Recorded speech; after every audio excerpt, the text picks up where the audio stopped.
Предвидени се нови наставни програми и учебници за 7, 8 и 9 оделение, како и за средно гимназиско образование, а во средно стручно проширување на концептот за дуално образование.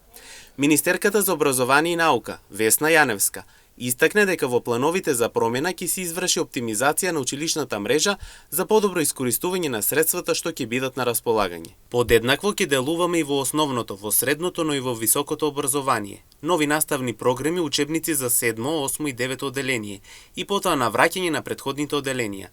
Нови наставни програми, учебници за средно гимназиско образование, а во стручното проширување на капацитетот на дуалното образование. Планирани се оптимизација на училишната мрежа за подобро искористување на средствата што ќе ни бидат на располагање. Процесот е отпочнат, но потребно е време и целосно заокружување.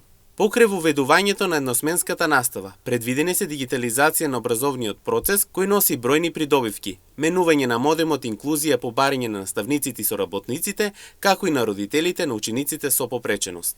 Дигитализација на образовниот процес, бидејќи тоа е глобален нов тренд кој носи бројни придобивки, менување на модемот, инклузија по барање на наставниците, стручни лица, соработници и најмногу на родителите на учениците со попреченост, јакнење на механизмите за мотивација на постојениот наставен кадар и за привлекување на нови сили, кои ќе градат некои идни генерации на оваа држава.